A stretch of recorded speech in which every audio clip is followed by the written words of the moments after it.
என்னன்னு நான் இப்போ சொல்லிடுறேன். வளவெல்லாம் நான் பேச விரும்பலை. நேற்று வந்து ஒரு விசேஷத்துக்கு போயிருந்தோம். நான் வீடியோ போட்டிருப்பேன், ஷார்ட்ஸில் போட்டிருக்கேன், போய் பாருங்கள்.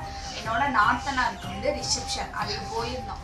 போயிட்டு எப்பயும் போல தான் வீடியோ முடிச்சுட்டு வீடியோனே வருது. ஃபங்க்ஷன்லாம் முடிச்சுட்டு ஹாப்பியாக இருந்துச்சு. ஃபங்க்ஷன் முடிச்சுட்டு வெளியே வரும்போது எனக்கு ஒருத்தவங்க ஒரு மிகப்பெரிய அவார்டு கொடுத்தாங்க. நிஜமாக அதை நான் பெரிய அவார்டாக தான் ஹாய் ஹலோ வணக்கம். எல்லாரும் எப்படி இருக்கீங்க, என்ன பண்ணுறீங்க? ரொம்ப நாள் ஆச்சு வீடியோ போட்டு. சரி, உங்கள்கிட்ட எல்லாருமே ஷேர் பண்ணணும் ஒரு முக்கியமான விஷயம், ஒரு சந்தோஷமான விஷயம். நேற்று லைவில் வந்து நான் சொல்லியிருந்திருப்பேன். லைவ் பார்க்காதவங்க போய் லைவை பாருங்கள். என்னன்னா, எனக்கு கிடச்சிருக்க முதல் வெற்றினே நான் இதை சொல்லலாம். அவ்வளோ பெரிய சந்தோஷம் என்னோட மனசுலேயே இருக்குது. அது என் ஃபேஸ்க்கே தெரியும்னு நினைக்கிறேன். எத்தனை பேருக்கு தெரியும் தெரியல. ஏன்னா போராடி எதுலேருந்து ஜெயிக்கணும்னு சொல்லி ஒரு ஓட்டத்தில், ஒரு ரயில்வே கேட்டில் ஓடிட்டு இருக்கவங்களுக்கு லைட்டாக ஒரு சின்ன வெற்றியை பார்த்தா கூட பெரிய சந்தோஷமாக இருக்கும். அப்படி எனக்கு கிடைச்ச ஒரு பெரிய சந்தோஷத்தை பற்றி தான் உங்ககிட்ட ஷேர் பண்ண போகிறேன். சரிங்களா? அது என்ன சந்தோஷம் தெரியுங்களா?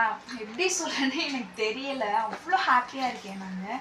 அவங்க வந்து எனக்கு ஒரு காசாக எனக்கு வந்து அதை கொடுத்துட்டாங்க. பட் ஆனால் அதில் இருக்கிற சந்தோஷன்றது எனக்கு எப்படி சொல்கிறது, எண்ணில் அடங்காதவை அப்படின்னு தான் சொல்லணும். நான் முயற்சி பண்ணால் என் மனசுக்குள்ளே வந்து தோணும், இந்த யூடியூப் சேனல் நான் ஆரம்பித்து எவ்வளோ கஷ்டத்தை நான் சந்திச்சுட்டு வந்திருக்கேன்றது என்னோட வீடியோ ஆரம்பத்துலேருந்து பார்க்குற என்னோட சப்ஸ்கிரைபருக்கு தெரியும்னு நான் நினைக்கிறேன்.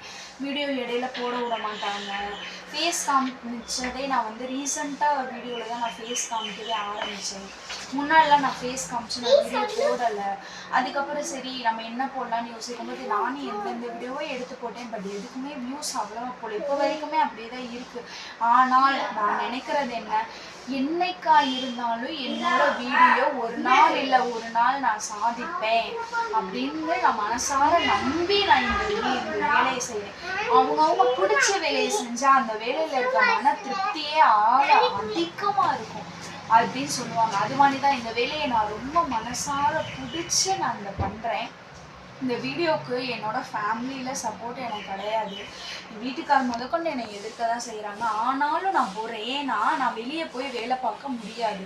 அந்த ஒரு சுச்சுவேஷனில் நான் இருக்கேன். அதனால் நான் அந்த வீடியோன்ற ஒரு விஷயத்தை வச்சு நான் என்னோட திறமையை காமிச்சு நான் இந்த இதில் சம்பாதிக்கலாம்னு ஒரு முடிவு எடுத்து தான் நான் இதில் காலடி எடுத்து வச்சு நிறைய டிஸ்அட்வான்டேஜ் தான் எனக்கு நிறைய கிடைச்சிது. நான் லைவ் போட்டால் பேட் கமெண்ட் அதிகமாக வரும். ஃபேஸ்புக்கில் வீடியோ போட்டால் அதில் அதுக்கு மேலே வரும். இதை விட இது என்னன்னா, வீடியோக்கு பின்னாடி நான் சோகமாக இருந்தாலுமே வீடியோ நான் ஆன் பண்ணிட்டா நான் சிரிச்சுட்டே தான் வீடியோ பண்ணுவேன். அதுதான் நம்மளை பார்த்து 4 பேர் சோகமாக இருக்கக்கூடாது, சந்தோஷமாக இருக்கணும். அவங்க சோகமாக இருந்தாலுமே நம்ம வீடியோவை பார்த்துட்டு அவங்க 2 நிமிஷம் வந்து ஹாப்பியாக சிரிக்கணும்னு நினைப்பேன். அப்படி தான் நான் எப்பயுமே நினச்சி வீடியோ எடுத்து போடுவேன். என்னை இத்தனை நாள் ஃபாலோ பண்ணுறவங்க, இனிமேல் என்னை ஃபாலோ பண்ண போகிறவங்க எல்லாருக்குமே என்னுடைய மிகப்பெரிய நன்றி. நான் 1000 சப்ஸ்கிரைபர் இப்போ தான் நான் ரீச்சே பண்ண போகிறேன். உங்கள் தயவுனால என்னன்னு நான் இப்போ சொல்லிடுறேன். வளவெல்லாம் நான் பேச விரும்பலை. நேற்று வந்து ஒரு விசேஷத்துக்கு போயிருந்தோம். நான் வீடியோ போட்டிருப்பேன், ஷார்ட்ஸில் போட்டிருக்கேன், போய் பாருங்கள். என்னோட நாத்தனாருக்கு வந்து ரிசப்ஷன், அதுக்கு போயிருந்தோம். போயிட்டு எப்பயும் போல தான் வீடியோ முடிச்சுட்டு வீடியோனே வருது. ஃபங்க்ஷன்லாம் முடிச்சுட்டு ஹாப்பியாக இருந்துச்சு. ஃபங்க்ஷன் முடிச்சுட்டு வெளியே வரும்போது எனக்கு ஒருத்தவங்க ஒரு மிகப்பெரிய அவார்டு கொடுத்தாங்க. நிஜமாக அதை நான் மிகப்பெரிய அவார்டாக தான் நான் நினைக்கிறேன். இன்றைக்கி நான் சொல்கிறேன், நான் உயர்ந்த இடத்துக்கு கண்டிப்பாக நான் போவேன். அப்போ நான் எத்தனை அவார்டு வாங்கினாலும் எனக்கு இந்த அவார்டில் கிடைச்சிருக்க சந்தோஷம் எனக்கு எந்த அவார்ட்லையுமே சத்தியமாக சொல்கிறேன் எனக்கு கிடைக்காது. லைஃப்பில் எனக்கு ஃபஸ்ட் டைம் கிடைச்சிருக்க இந்த அவார்டை நான் எப்பயுமே மறக்க மாட்டேன். ரொம்ப ரொம்ப நன்றி. என்ன நடந்துச்சு தெரியுமா? நான் வெளியே வரும்போது எங்கள் அப்பா, எங்கள் ரிலேஷனில் எனக்கு அப்பா முறை வேணும். அவங்க வந்து கோயம்புத்தூரில் இருக்காங்க. அவங்க என்னை கூப்பிட்டு, இத்தனைக்கும் போன தடவை அண்ணா பிரபான கல்யாணத்தில் தான் ரொம்ப க்ளோஸ் ஆனோம். ரொம்ப பார்த்துட்டு அவங்க பாப்பாவை தூக்கி வச்சுட்டு அந்த மாதிரிலாம் இருந்துச்சு. அப்போ வந்து அவங்க ஒய்ஃப் வந்து அம்மா, அவங்க வந்து எனக்கு ரொம்ப சப்போர்ட். அவங்க தான் நான் சொல்லியிருப்பேன் ஒரு லைவ்லாம் நினைக்கிறேன், லைவ்ல ஃபுல் வீடியோலாம் தெரில, அந்த சாரி வீடியோவில் வந்து சொல்லியிருந்திருப்பேன். இந்த மாதிரி அவங்க தான் என்னை கூப்பிட்டு பாராட்டினாங்க, நீ நல்லா பண்ணுறம்மா, நீ பேக்ரவுண்ட் மட்டும் கரெக்டாக இது பண்ணிட்டு பண்ணுமான்னு சொல்லி அவங்க தான் எனக்கு என்கரேஜ் ஃபஸ்ட்டு அவங்க தான் எனக்கு என்கரேஜ் பண்ணாங்க. அதுக்கப்புறம் தான் நான் வீடியோ போடுறதுக்கு எனக்கும் இன்ட்ரெஸ்ட் ஆச்சு. ஆனால் இப்போ வரைக்குமே என்னை சுற்றி இருக்கிறவங்க என்னை வந்து வீடியோ பண்ணாதன்ற ஒரு இதில் தான் பார்த்துட்டு இருக்காங்க. இந்த இதை நான் மாற்றணும்னு நினைக்கிறேன். அதுக்கு எனக்கு கிடைச்சது, அப்போ அவங்கள பார்த்தோம், பேசினோம், அந்த அம்மாவும் பார்த்தாங்க, எங்கள் வீட்டுக்கு வாங்கலாம் சொன்னாங்க. ஓகேம்மா கோயம்புத்தூர் வந்தால் வரோம் கண்டிப்பான்னு சொல்லியாச்சு. அதுக்கப்புறம் இந்த தடவை வந்து அம்மா வரல, அப்பா மட்டும் வந்திருந்தாங்க. அப்பா கிளம்பிட்டு எல்லாத்தையும் போயிட்டு வரோம்னு சொல்லிட்டு கீழே வரப்பதான் ஒரு பெரிய ட்விஸ்டே லைஃப்லேயே எனக்கு இவ்வளோ சந்தோஷமான விஷயம் நடந்துச்சு. இதையே நான் இவ்வளோ பெரிய விஷயமா சொல்கிறேன், எனக்கு அது பெரிய விஷயம். அதனால தான் உடனே அப்பா வந்து இந்தம்மா கையில் வச்சுக்கோ. நான் சொன்னேன், இல்லை வேணாம்ப்பா, இல்லைம்மா வீடியோலாம் எடுக்கிற உனக்கு செலவு வரும், அதனால நீ இதை வச்சுட்டு நீ நல்லபடியாக பண்ணி இன்னும் மேலும் எங்கள் அம்மாவும் எங்கள் அப்பாவும் இருந்தும் இல்லாமல் எனக்கு அவங்க சப்போர்ட்டாக இல்லைன்ற விஷயம் எல்லாருக்கும் தெரியும். ஆனால் இப்போ சுற்றி இருக்க எல்லாருமே எனக்கு அன்பாக இருக்கிறீங்க, அதுவே எனக்கு ரொம்ப ரொம்ப சந்தோஷம். அந்த விதத்தில் அந்த அப்பா எனக்கு அப்படி சொல்லி கொடுத்தது ரொம்ப சந்தோஷமாக இருக்குது. அந்த அப்பாவோட ஃபோட்டோ யார் என்னன்ற வீடியோவோட எண்டில் நான் கண்டிப்பாக நான் அட்டாச் பண்ணுறேன். வீடியோவை பாருங்கள், ஃபுல்லாக பாருங்கள். இதை ஒரு 1000 ரூபா கொடுத்துட்டு கையில் கொடுத்துட்டு போயிட்டாங்க. எனக்கு அவ்வளோ சந்தோஷம். 1000 ரூபா கொடுத்தாங்க என் கையில். அது எனக்கு அவ்வளோ சந்தோஷம். அந்த 1000 ரூபா கொடுத்தது எனக்கு அத்தை சொன்னாங்க, நான் வீட்டுக்கு உனக்கு கிடைச்ச முதல் சம்பளம் அப்படின்னு சொன்னாங்க. அந்த சம்பளத்துல ஒரு விஷயம் நான் பண்ணிருக்கேன், அது என்ன விஷயம் சொல்லிட்டு நான் வர வீடியோல கண்டிப்பா நான் ஷேர் பண்றேன். அப்பா நீங்க கொடுத்த காசு வீண் போகாது, நான் சீக்கிரமே சாதிச்சு காமிப்பேன். என்னோட முதல் படியை நான் எடுத்து வைக்கிறதுக்கு எனக்கு உதவி பண்ணது நீங்க ஒரு ஆள். யாருமே ஒருத்தவங்க ஒரு கையில இருந்து ஒரு 10 ரூபாய் எடுத்து கொடுக்கணும்னா கூட அவ்வளவு யோசித்து கொடுப்பாங்க. அதையே மீறி இவங்க எனக்கு கொடுத்துருக்காங்கன்னா என் மேல ஒரு நம்பிக்கை வச்சுதானே கொடுத்துருக்காங்க. ஒரு 10 ரூபாய் கொடுக்கணும்னா கூட 10 தடவை 1000 தடவை யோசிப்பாங்க. ஆனால் இவங்க யோசிக்காமல் கொடுத்தாங்க. இந்த விஷயம் எனக்கு பண்ணதை நான் எதான் நினைக்கிறேன்னா, நான் மேலும் வளரணும், என்னோட வளர்ச்சி அவங்க வளர்ச்சியாக நினைக்கிறாங்கன்னு தான் நான் நினைக்கிறேன்.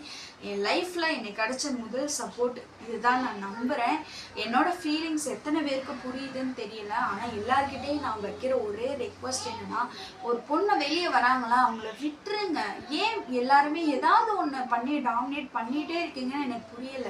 ரிலேட்டிவ்ஸை தான் நான் சொல்கிறேன், புரியுதா? இது எத்தனை பேர் கோவப்படுறீங்கன்னு எனக்கு தெரியல. ஆனால் என்னை பாராட்டினவங்களும் இருக்காங்க, என்னை டிஸ்கரேஜ் பண்ணுற மாதிரி பண்ணுறவங்களும் இருக்காங்க. அவங்களுக்கு இடையில இவங்க பண்ண விஷயம் எனக்கு ரொம்ப பெரிய விஷயமா இருந்துச்சு. அப்பா அம்மா ரொம்ப ரொம்ப நன்றி. நீங்கள் 2 பேரும் எனக்கு பண்ணது இது மிகப்பெரிய என்கரேஜ்மெண்ட்டாக தான் எனக்கு இருக்குது. நான் வீடியோ போட வேணாம் தான் நான் நினச்சிட்டு இருந்தேன். பட் நீங்கள் என்னை ரசித்து நான் வளரணும்னு நினைக்கிறீங்கன்னு போது எனக்கு ரொம்ப சந்தோஷமாக இருக்குது. அது மாதிரி எல்லாருக்கிட்டையும் ஒரே ஒரு விஷயம் நான் சொல்ல விரும்புகிறேன், யாரையுமே இடம் பொருள் ஏவல் பார்த்து எடை போட்டுறாதீங்க, சரிங்களா? ஒரு தடவை அவங்க தப்பு பண்ணுறாங்க, அவங்க கேரக்டரை வச்சு அவங்கள வந்து இது பண்ணிடுறாதீங்க. எப்படி சொல்லலான்னு எனக்கு தெரியல.